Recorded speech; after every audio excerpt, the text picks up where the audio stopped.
Efésios 4 versículo 25 até capítulo 5. Por isso, não mintam mais. Que cada um diga a verdade para o seu irmão na fé, pois todos nós somos membros do corpo de Cristo.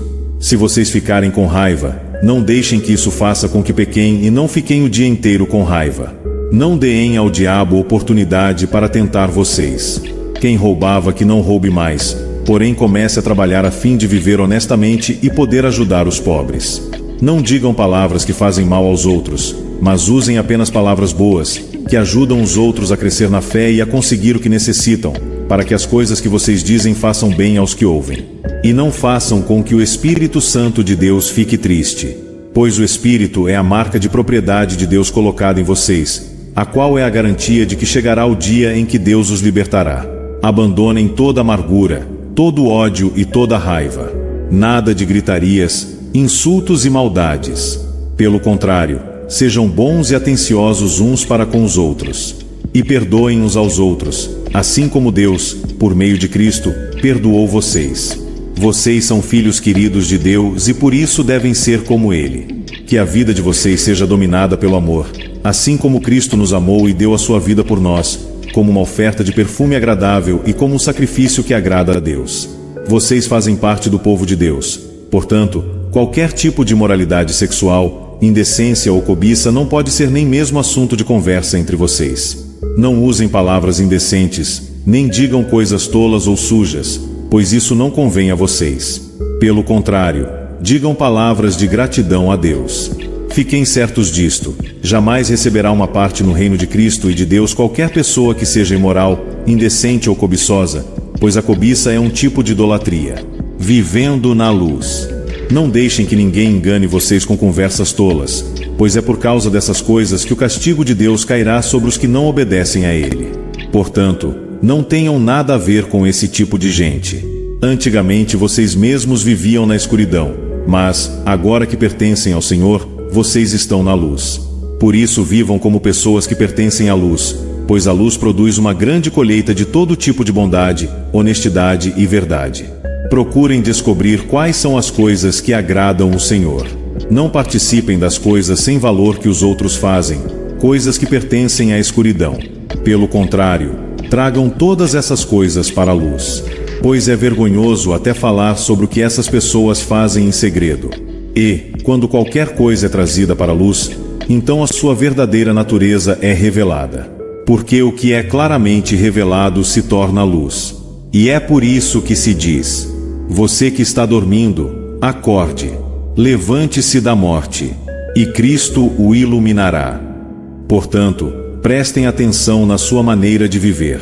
Não vivam como os ignorantes, mas como os sábios. Os dias em que vivemos são maus, por isso aproveitem bem todas as oportunidades que vocês têm. Não hajam como pessoas sem juízo, mas procurem entender o que o Senhor quer que vocês façam. Não se embriaguem, pois a bebida levará vocês à desgraça, mas encham-se do Espírito de Deus. Animem uns aos outros com salmos, hinos e canções espirituais. Cantem, de todo o coração, hinos e salmos ao Senhor. Em nome do nosso Senhor Jesus Cristo, agradeçam sempre todas as coisas a Deus, o Pai. Esposas e maridos, sejam obedientes uns aos outros, pelo respeito que têm por Cristo. Esposa, obedeça ao seu marido, como você obedece ao Senhor.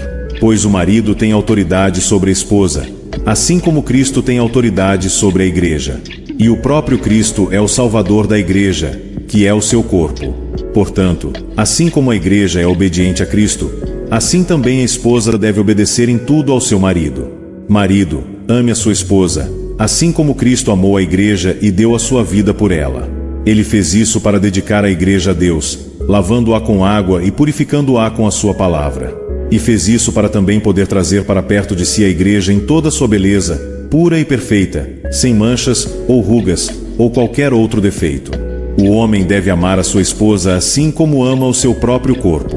O homem que ama a sua esposa ama a si mesmo, porque ninguém odeia o seu próprio corpo. Pelo contrário, cada um alimenta e cuida do seu corpo, como Cristo faz com a igreja, pois nós somos membros do corpo de Cristo. Como dizem as Escrituras Sagradas, é por isso que o homem deixa o seu pai e a sua mãe para se unir com a sua esposa, e os dois se tornam uma só pessoa. Há uma verdade imensa revelada nessa passagem das Escrituras, e eu entendo que ela está falando a respeito de Cristo e da Igreja. Mas também está falando a respeito de vocês. Cada marido deve amar a sua esposa como ama a si mesmo, e cada esposa deve respeitar o seu marido. Filhos, o dever cristão de vocês é obedecer ao seu pai e à sua mãe, pois isso é certo. Como dizem as Escrituras, respeite o seu pai e a sua mãe. E esse é o primeiro mandamento que tem uma promessa, a qual é: faça isso a fim de que tudo corra bem para você, e você viva muito tempo na terra. Pais, não tratem os seus filhos de um jeito que faça com que eles fiquem irritados.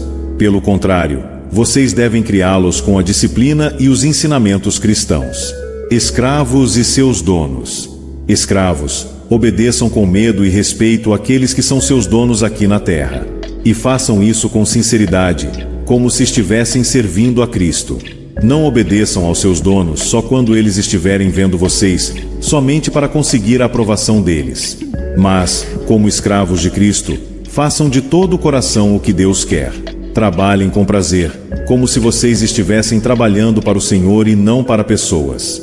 Lembrem que cada pessoa, seja escrava ou livre, será recompensada pelo Senhor de acordo com o que fizer. Donos de escravos, tratem os seus escravos também com respeito e parem de ameaçá-los com castigos. Lembrem que vocês e os seus escravos pertencem ao mesmo Senhor, que está no céu, o qual trata a todos igualmente.